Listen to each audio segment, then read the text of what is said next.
Dealing with that agenda, please, could I invite you to elect a chair?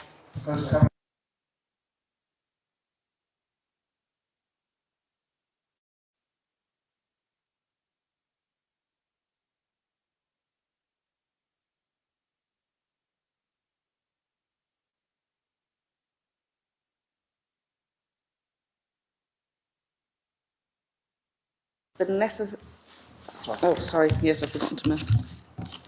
You're right. You're right. Yeah. So, and I have Vanessa, who's our legal representative, and Niall, who's licensing officer, and Nikki, licensing as well, and of course Lucy and Rob. And can I ask you to introduce yourselves? Magda. Thank you. June Clark, I'm the agent of the. Thank you.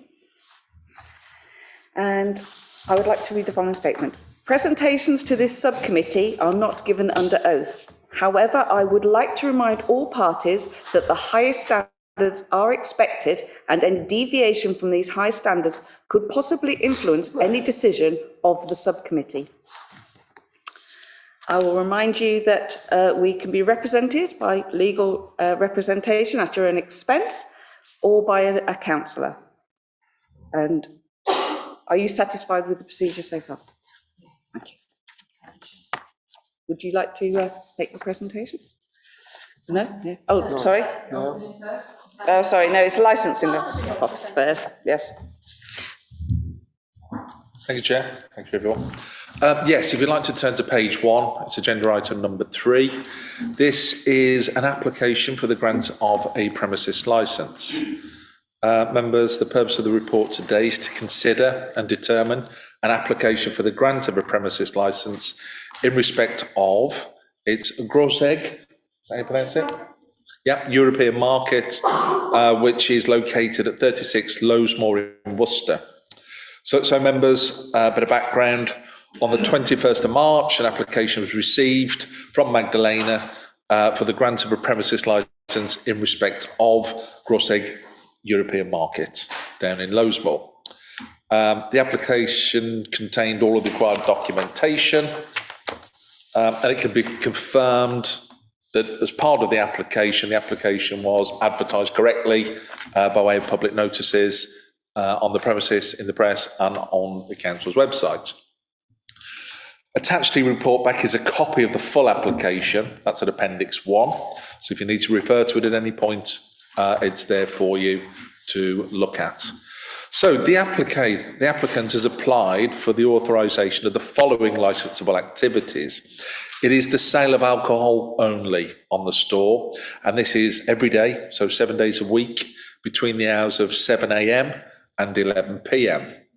Magdalena has put herself down as the DPS, and it's been confirmed that she has the required personal licence to undertake that role.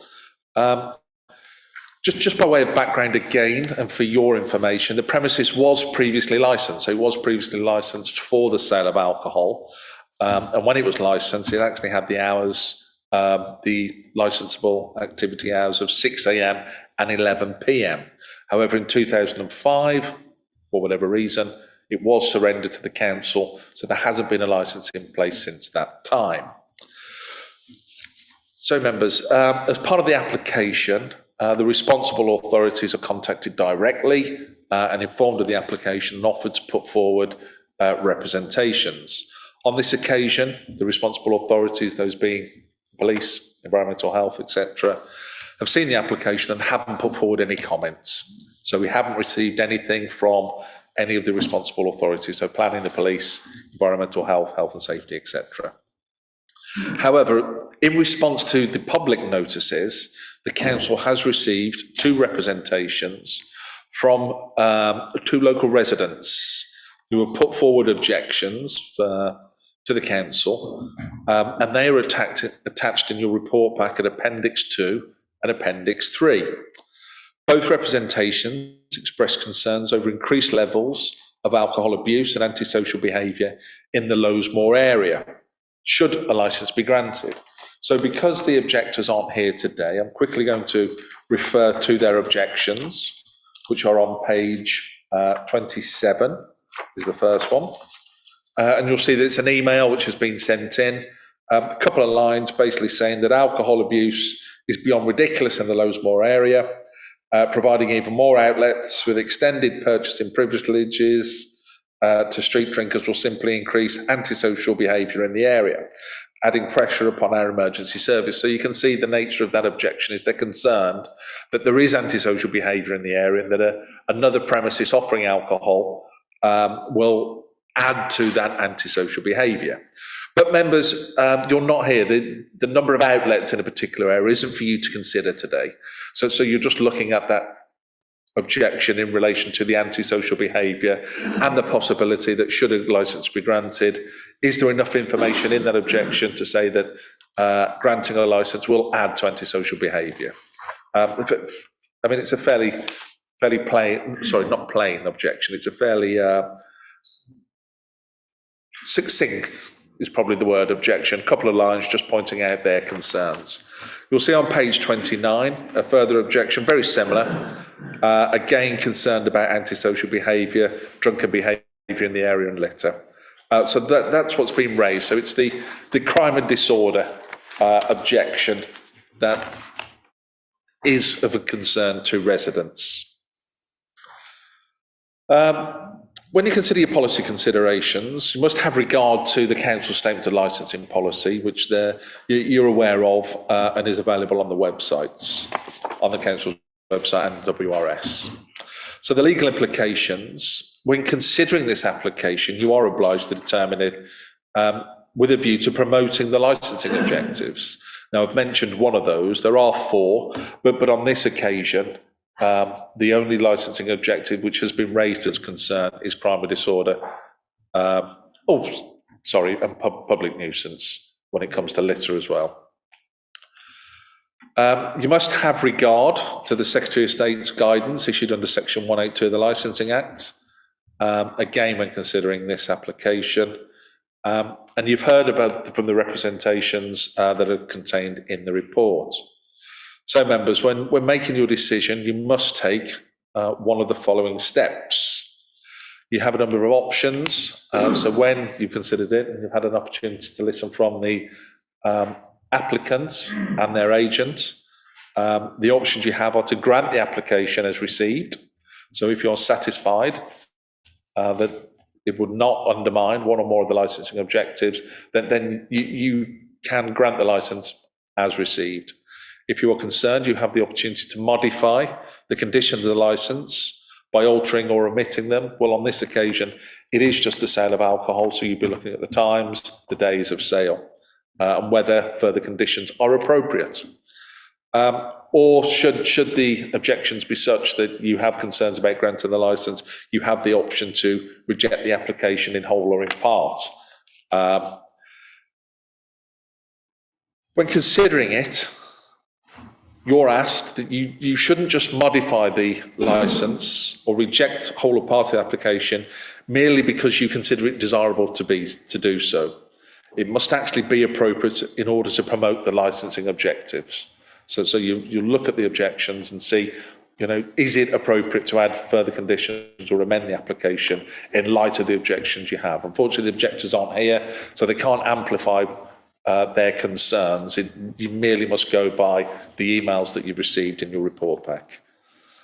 And the rest is just standard procedure. Once a decision's been made, all parties will be notified, the objectors, the applicant's here, so they'll know anyway.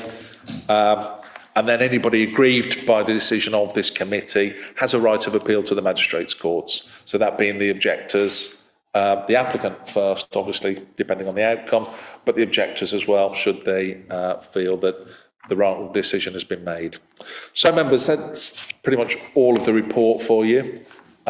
You're asked to consider and return the application. I'm happy to answer any questions if you have any. Thank you.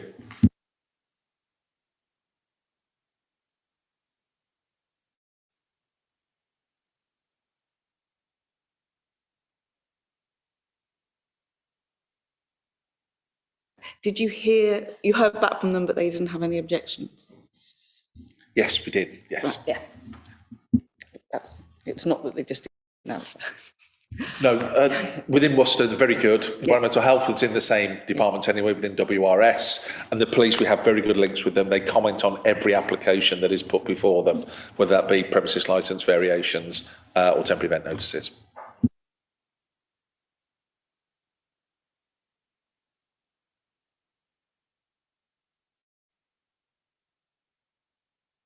Yeah, no, you're free to speak.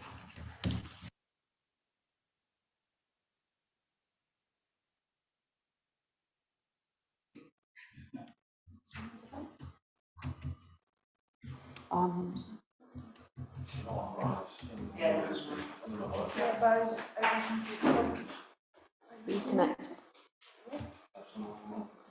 You just use that where it is. So you just press this one to speak. Yeah, but this one doesn't. That one doesn't. That one doesn't. You need to sit in here because the camera's connected to that one. Oh, fine, thank you. Do you want to speak first? Yes, Yeah? yes, I'll go straight. Okay, so that's already on, then just hit that one. Okay, thank you. I'll just move.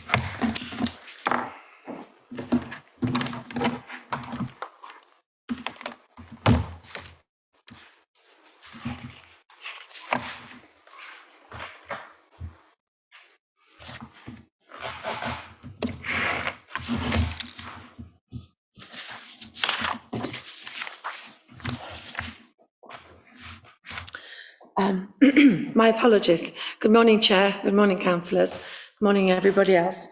My name is June Clark, and I'm a licensing consultant for JMC Licensing. We are the agents representing the application today, as you know, are here with me. Excuse me.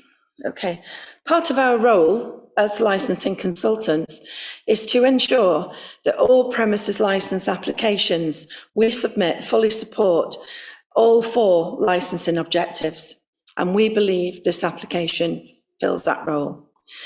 In preparation of the application, we were guided by several policies, including the Worcester City Council Statement of Licensing Policy, and the latest Secretary of State's revised guidance under Section 182 of the Act, to ensure that full consideration was given to all 4 licensing objectives, and that our proposed conditions were robust and legally enforceable and sufficiently in line with the main principles of the Statement of Licensing Policy.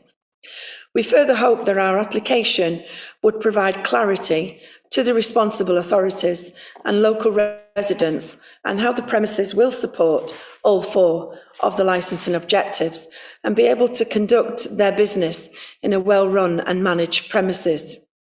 We believe that the conditions have been tailored to the individual type, location and characteristics of the premises, and that we have reduced as much as possible all risks of crime and harm to children.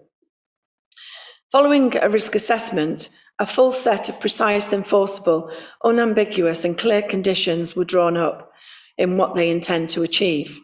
Upon reading them, it is easy to understand how the applicant will promote the objectives in an effective way using conditions that have been tailored to the premises in the area and the Statement of Licensing Policy. Section 2.3 of the policy states it will minimise the regulatory burden on businesses and support responsible premises. We're hoping today, panel, that you will do this to our client's business. The Statement of Licensing Policy also provides a regulatory framework which already reflects the needs of local communities, that empowers local authorities to make and enforce decisions. In section 5.3, it acknowledges that licensing law is not the primary mechanism for general control of antisocial behaviour by individuals once they are beyond the direct control of the premises. This does not negate a retailer's responsibility.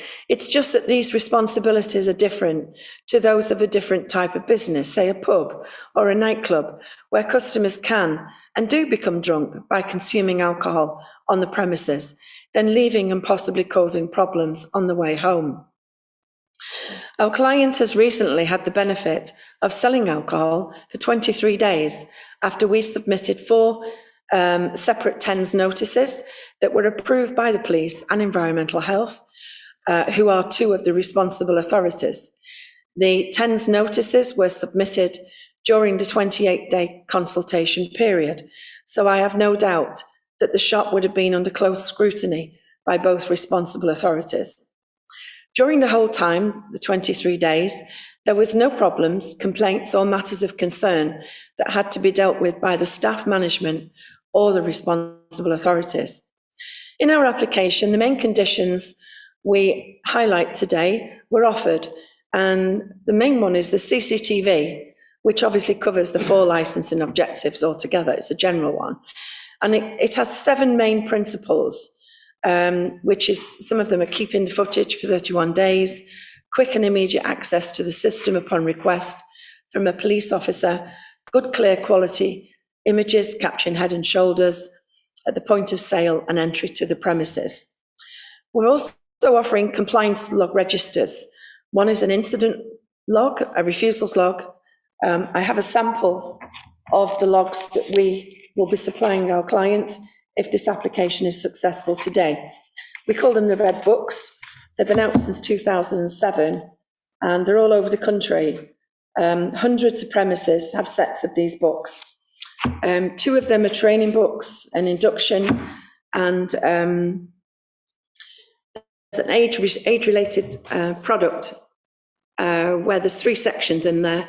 One of them covers alcohol, conflict management, sale of alcohol to customers, and refusing service ID Challenge 25, which is the blue section.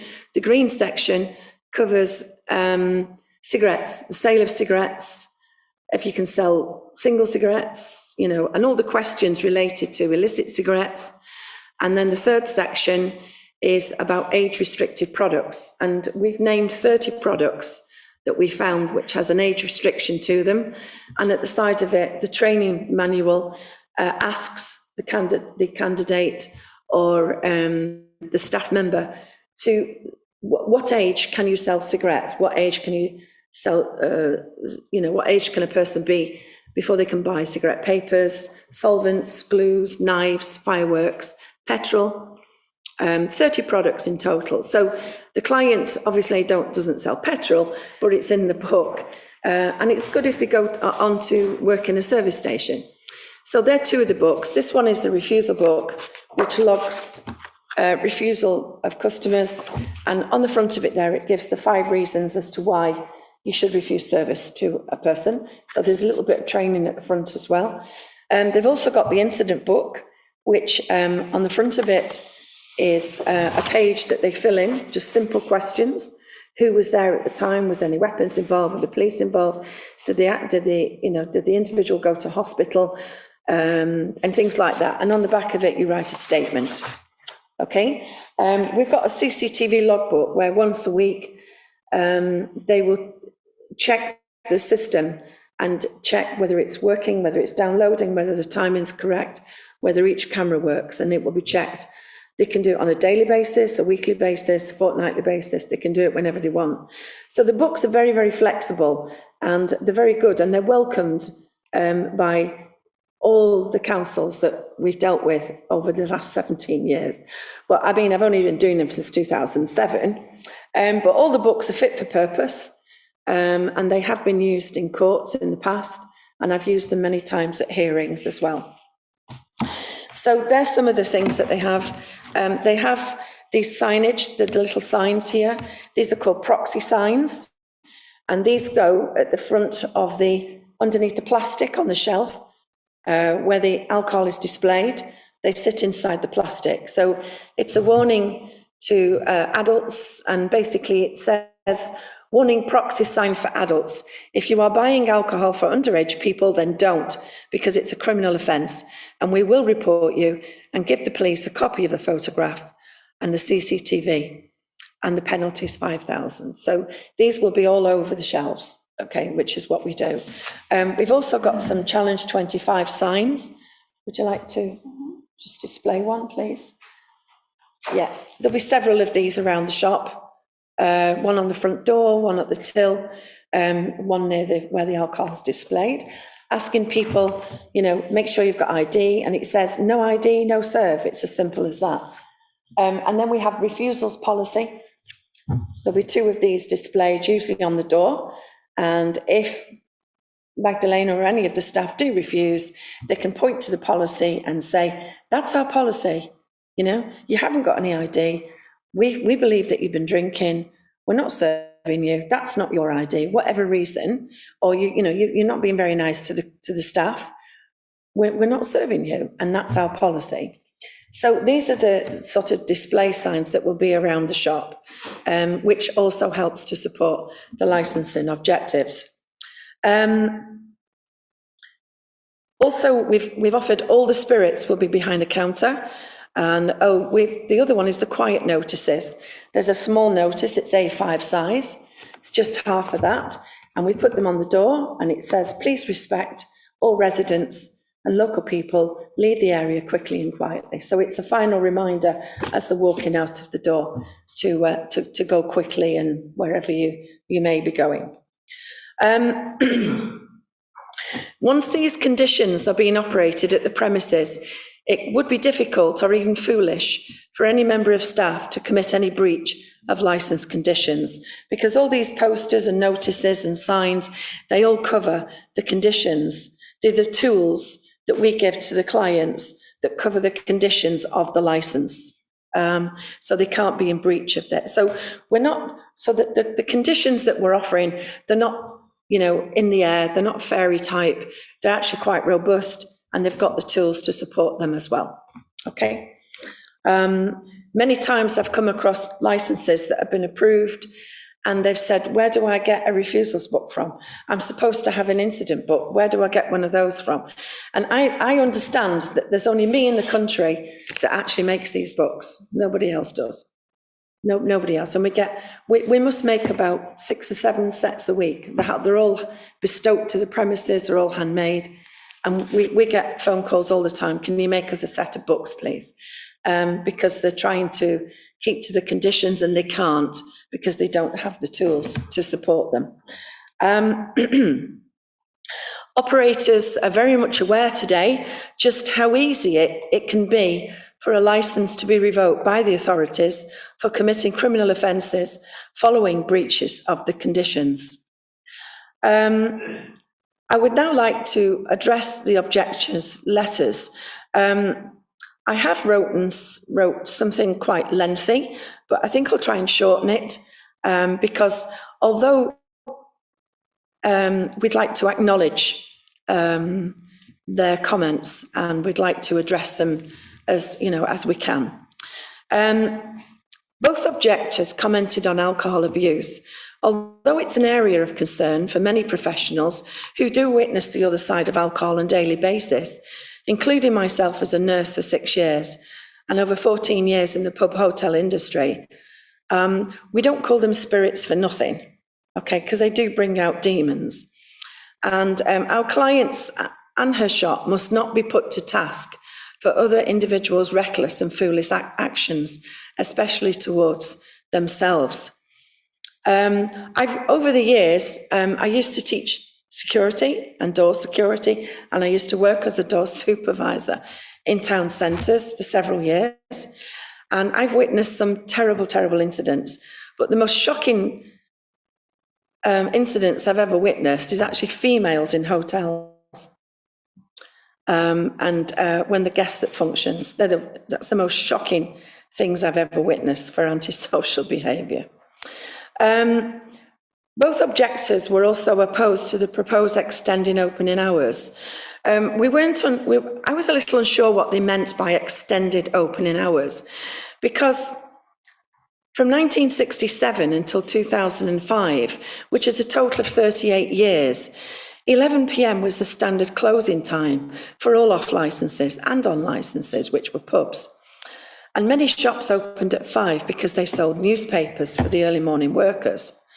And in section 10.15 of the revised guidance, it does say that shops, stores and supermarkets should normally be free to provide the sale of alcohol for consumption off the premises at times when the outlet is open for shopping, unless there's reasons based on the objectives for restricting the hours.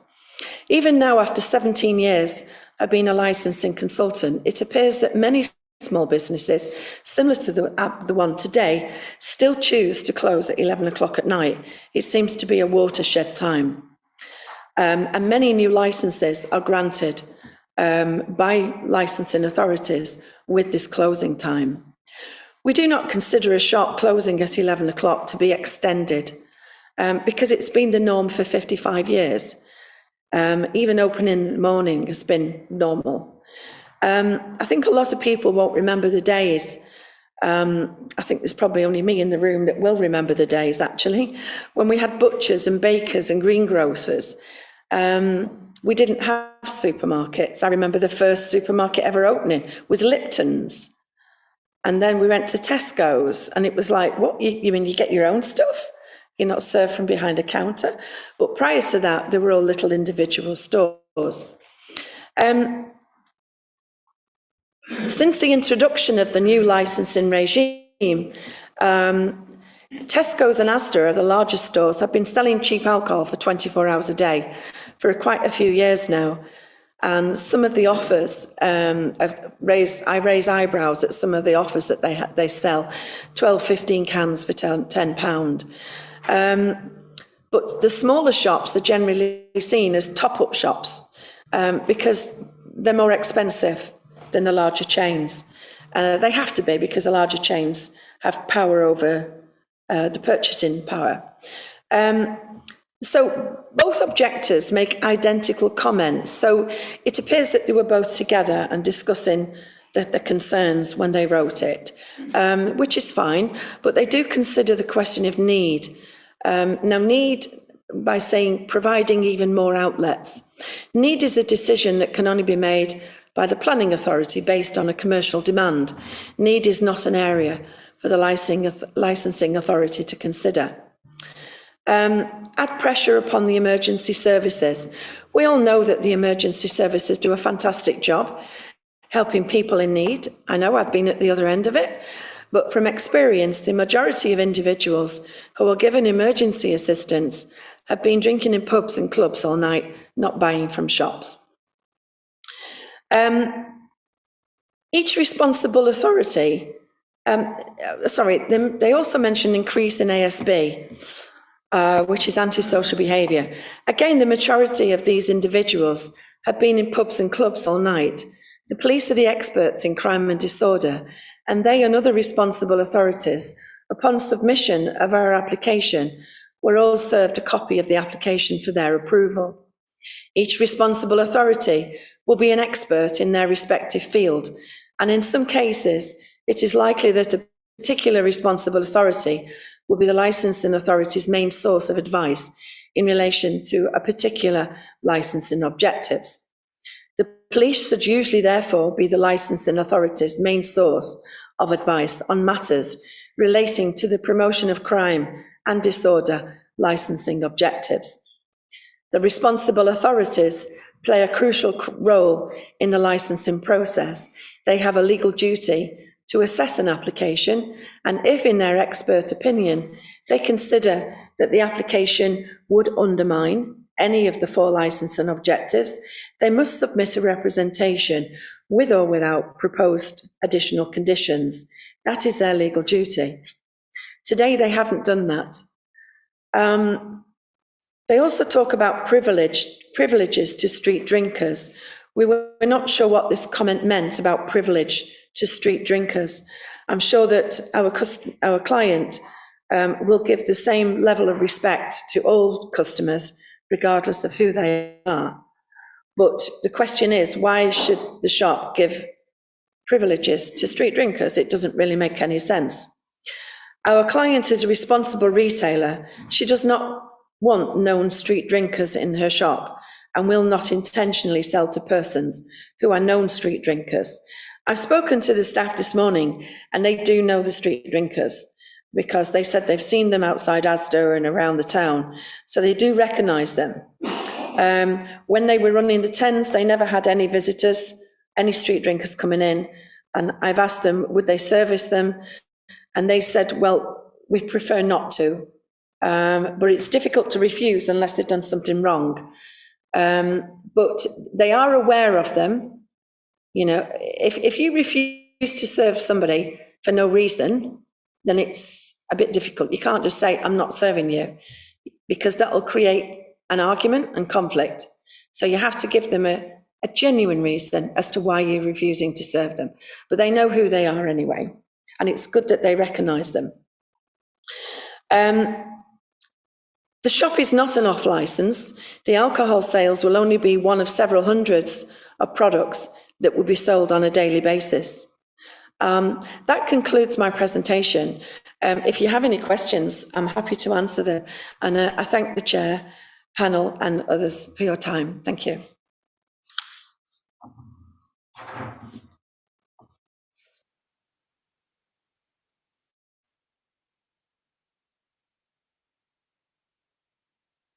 If I may, on your very last point about refusing to sell products, my understanding is, and tell me if it's your understanding as well, that retail is an invitation to buy, and you have the perfect right to remove that invitation and decline sales to anybody you so choose. Is that right? Okay, yeah, it is correct. Although if you look at it from a different angle, from a conflict management point, which I also teach conflict management as well.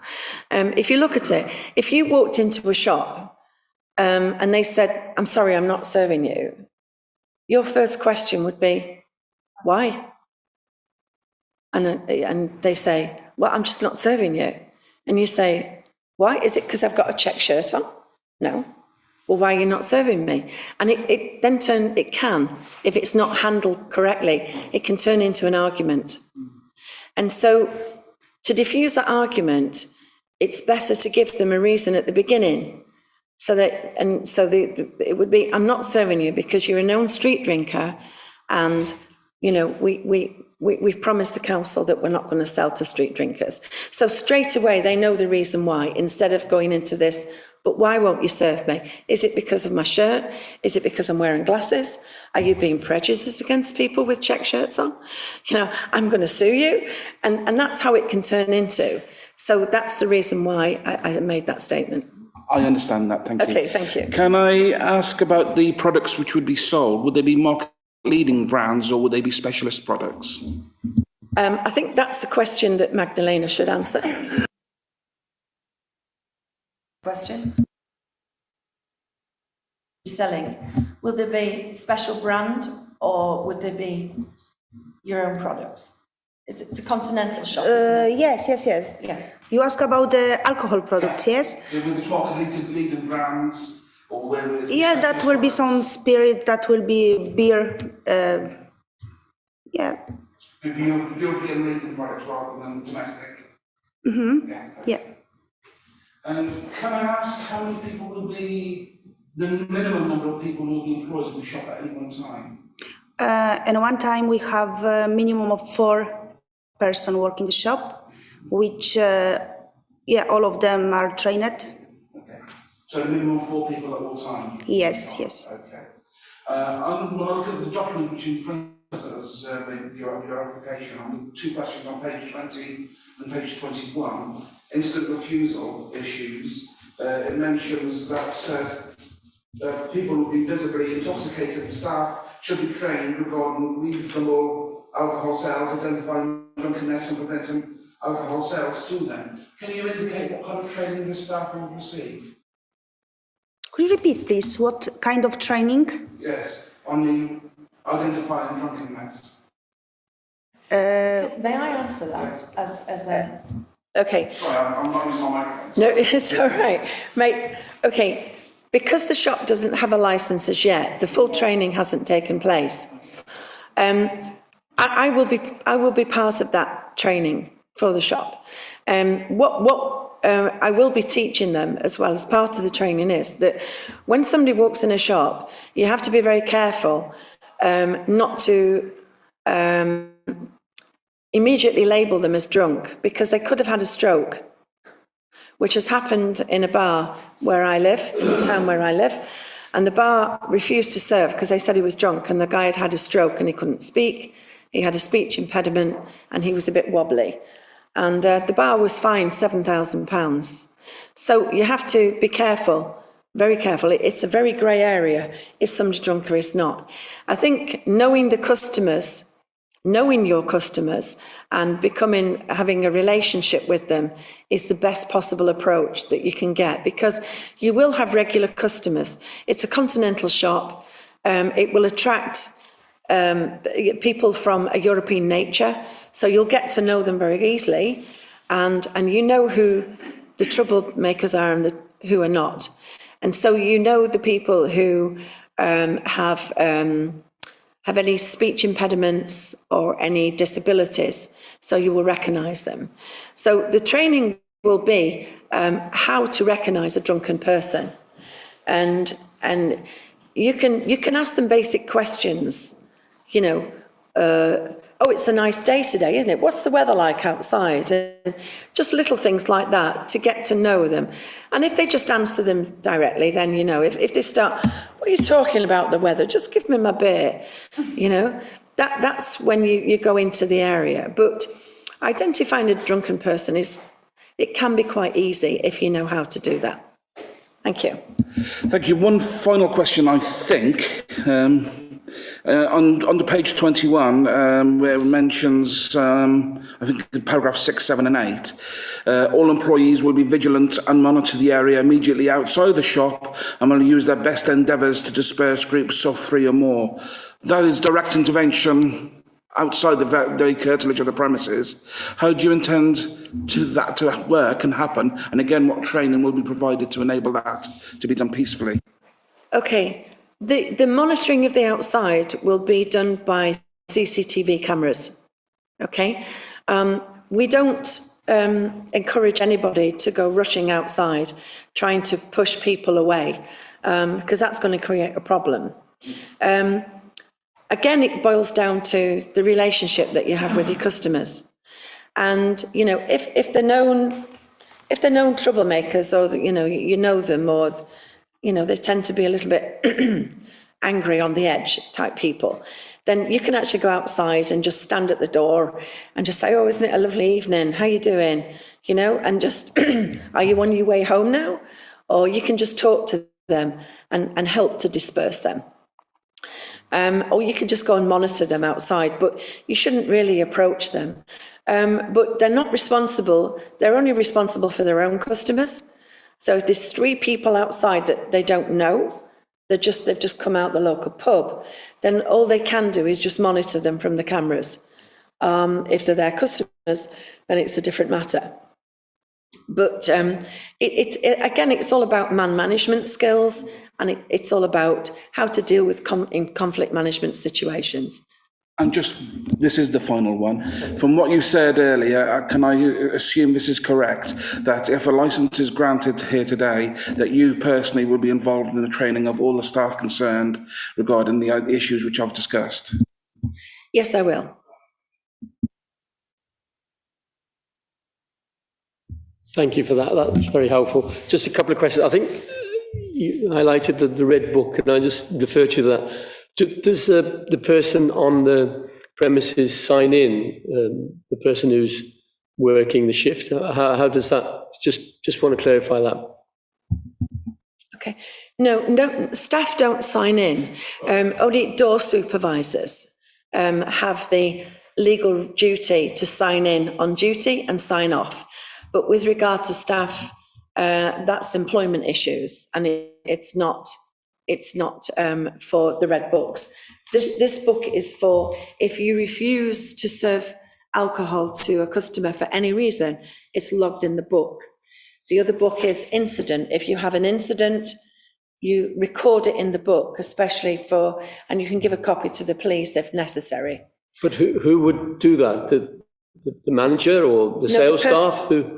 Yeah, the person who refused the service would make the entry into this book. There'd be a column there for their name and details. Immediately after the refusal as well. The other one, following your training, I just couldn't grasp how you say, how do you identify false ID? When somebody brings somebody, you know, I'm 16, but I've got a badge or something to say I'm 21 or 18. How would Okay. that be the person who would identify that?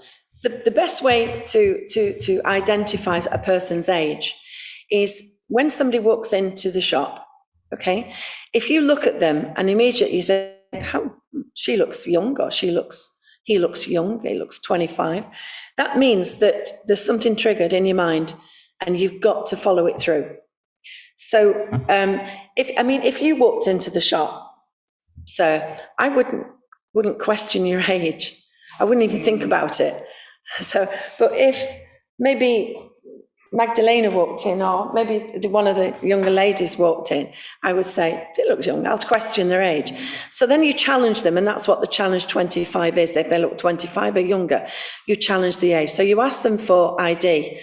Now, according to the Home Office guidelines, all ID that is acceptable should have a photograph, a date of birth, a signature, a holographic mark, and issued by a government department from any country, not just England, but this UK, any country in the world.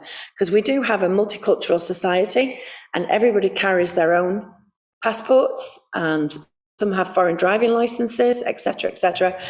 So what you do is you take the ID from them.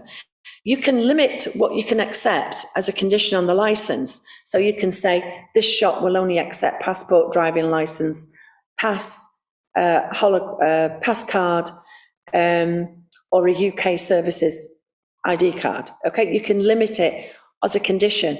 But in this day and age, and because of the multicultural society, I don't like that condition, because you might have Polish people that only have a Polish ID card. And you're saying, well, according to, if we serve you, we're in breach of condition of license.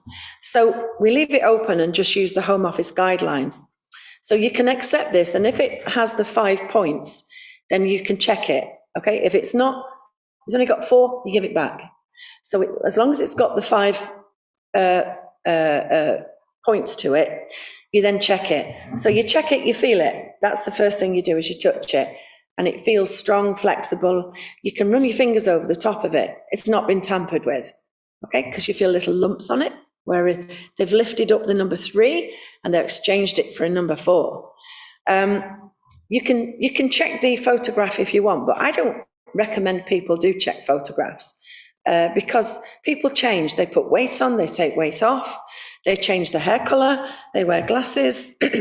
On the photograph, they wear glasses, they now wear contact lenses, or the other way around. So the photograph is actually one of the last things that you check. But the first thing that you check is the age. Now, the age is easy to detect because somebody born, if their birthday is today and they're 18, then they were born in 2004. Am I right? Yeah, 2004.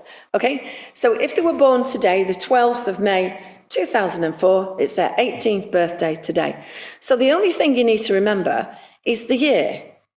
So at the side of the till, you write 2004. And then when you see the ID, if it's got today's date or before, then they're 18. If it's got the 17th of May, 2004, then you say to them, come back on the 17th, because you're not 18 yet. So it's easy to detect it. But the best proof of all is the signature. And this is where the book comes in, because you can take the ID off them. You know, you just take the ID off them, you're checking it, and you ask them to sign in the book. Just sign there, please. What's it for? I'm just going to check your ID. Yeah? So they sign it. And then what you do is you check the signatures. And I give them 3 opportunities, you know, to do the signature.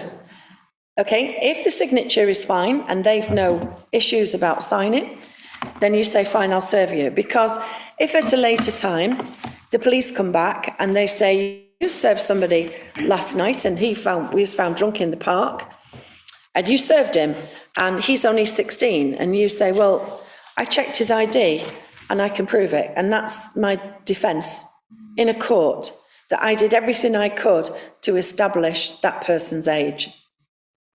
And that's the best way to check ID. And then you keep this book for 12 months. And so you can defend yourself with it. So it not only, it protects the business, it protects the staff and it protects the business. And it's very, very valuable. And, and every premises outlet has got one. And I'm glad they have, but they don't use this, they don't use the signature.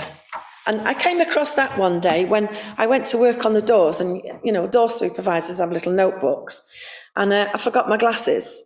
And I thought, how am I going to check? And I'm checking people's ID and I can't read it, but I could see the signature. So I just asked them to write the name in the notebook.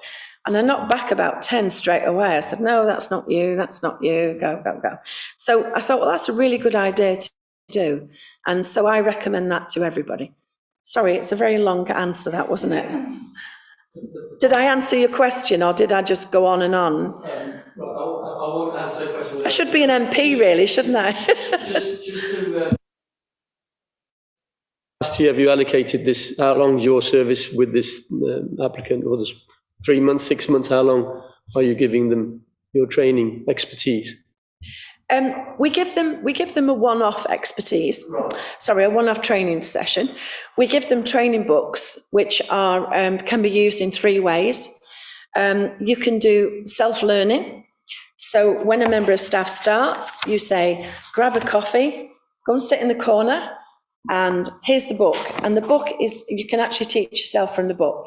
Full instructions on 1 page, and then the action on the 2nd page. Everything's explained. Okay, you can do a one-to-one coach, or you can do group session training. So, but I'm there all the time on the other end of the phone. If they want me to come back down, I'm happy to come down and spend some more time with them if they're still unsure. But Magdalena's pretty clued up. She knows what's going on, and I'm sure Magdalena will become a very good coach. Thank you. Just one question which has occurred to me since you've been speaking. You've spoken at length about how you would identify people who are underage coming into the store. Can you confirm how many employees will be under the age of 18 and what training they will receive to be able to sell alcohol and support the alcohol sales to people?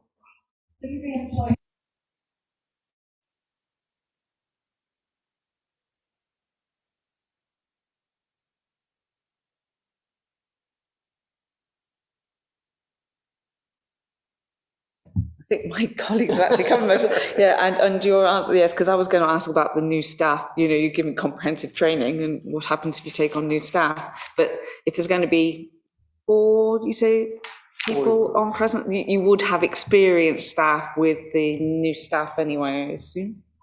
They wouldn't be just left to their own devices.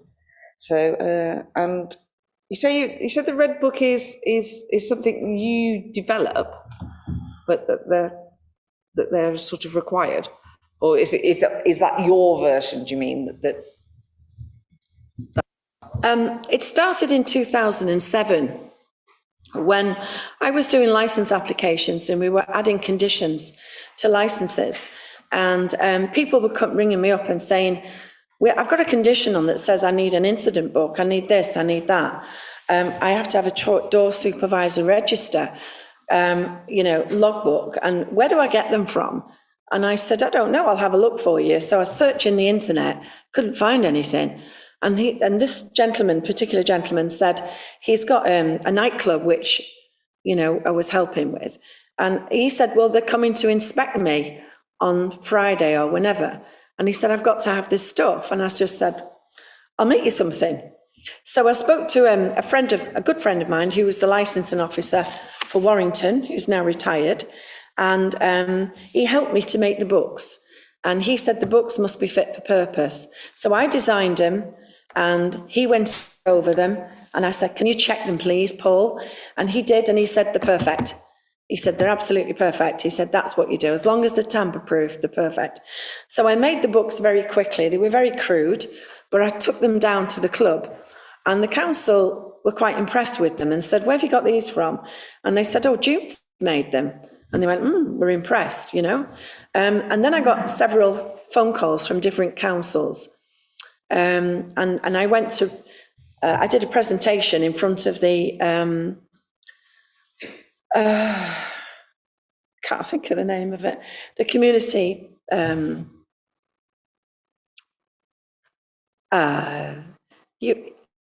can't think of the name of it. Anyway, I did a presentation in front of some councillors and the police and some training standards, environmental health, and I presented the books to them. And I said, look, and they said, can you make them for all the town? And I said, oh yes, I can do that.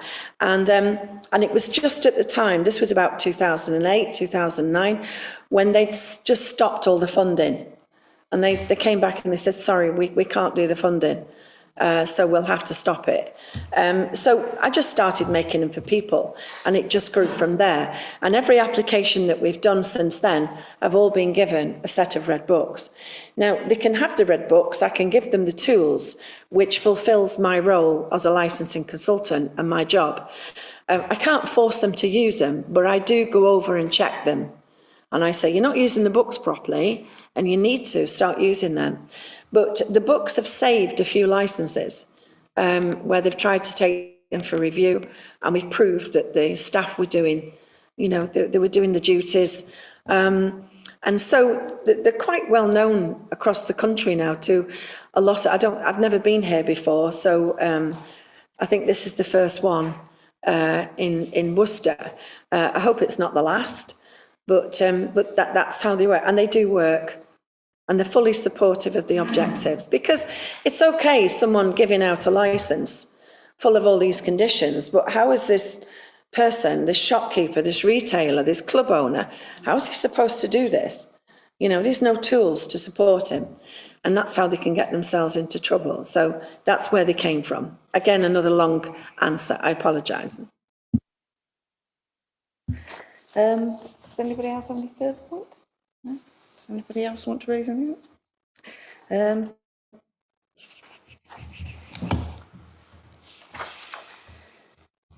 We have no councillors.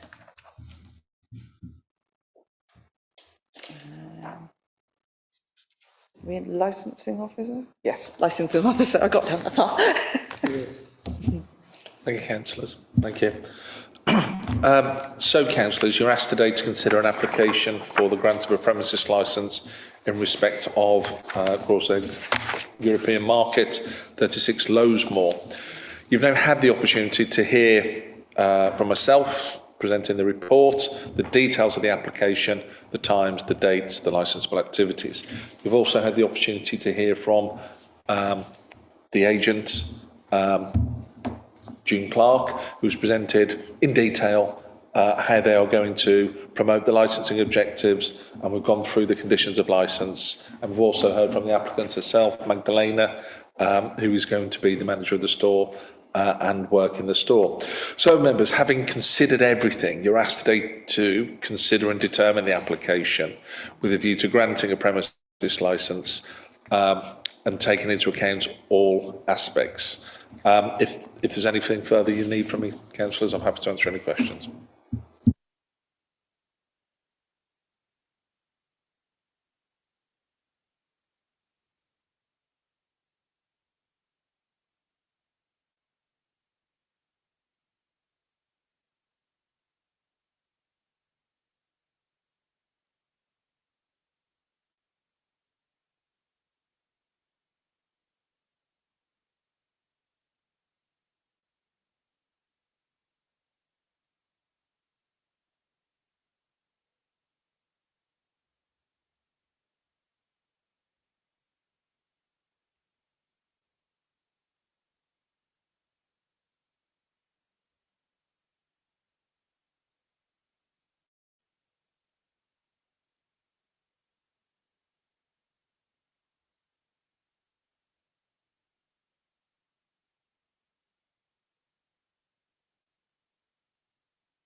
Thank you very much.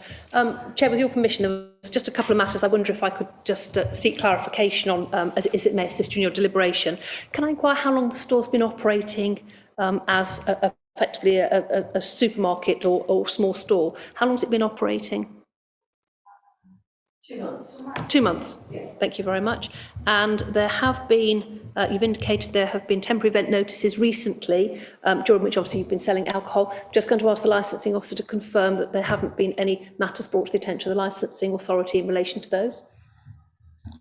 No, I've checked office records. All 4 temporary event notices were submitted, and we haven't received any adverse comments or emails, from the police or anybody else. Thank you very much. Within members, your objection, we've concentrated on the crime and disorder. There is, however, reference to litter. You haven't addressed that. I don't know if there's anything you wanted to say to the members about that, or anything, or any comments you wanted to make. So I think we've heard a lot about crime and disorder, as it is specifically raised as a public nuisance. I don't know if there's anything in addition you want to just comment. You're absolutely correct, yes. One of the books, covers all the entities. Another one is what they call a litter book. And if the way it's designed that the outside of the area of the shop can be checked up to 6 times a day, and litter is picked up and checked. I don't think the pavement is wide enough for a bin, but it is outside. If you put a sort of a disposal bin there for people's rubbish, is the pavement wide enough for it? Because you've got prams and wheelchairs and them. The client can put a bin outside. I'm a bit concerned about because of the distance, but they can have a litter book.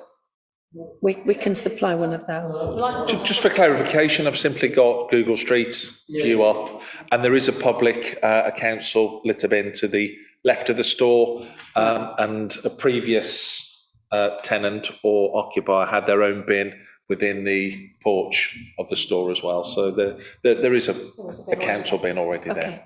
Thank you.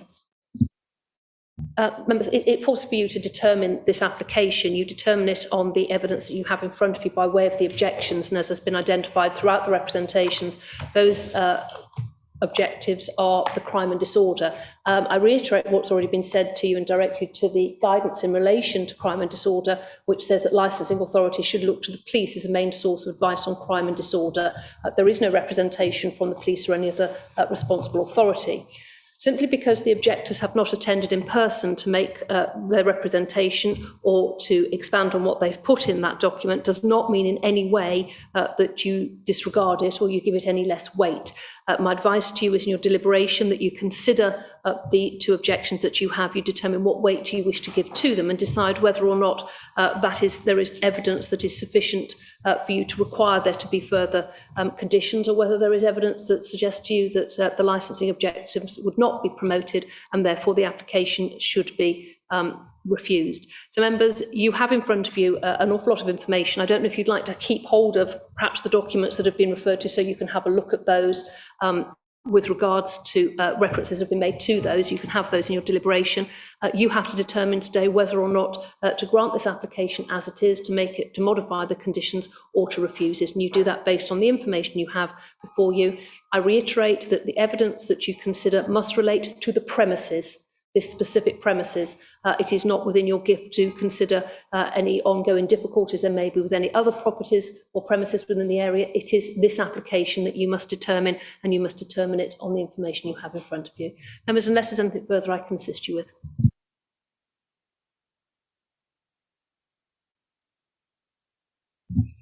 Would it be possible to retain the books to view?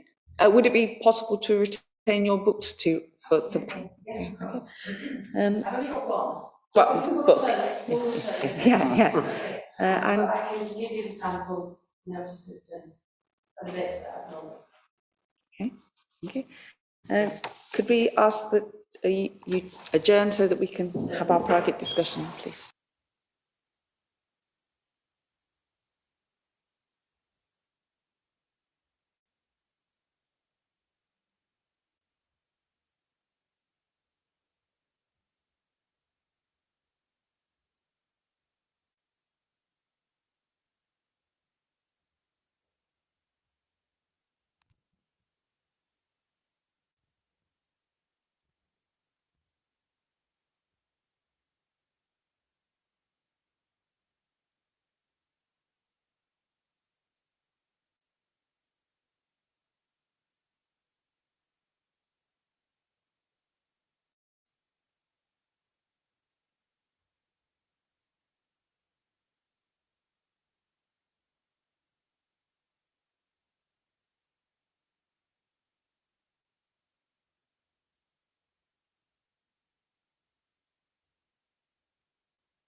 Hello. I'm pleased to announce that, or just going to announce that your licence has been granted. And that we're not placing any additional conditions on the licence, and the licence objective to which conditions relate.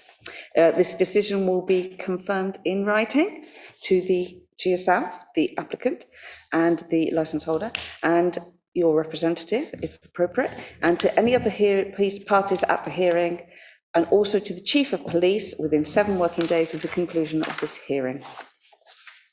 Thank you very much. Thank you, and thank you, everybody.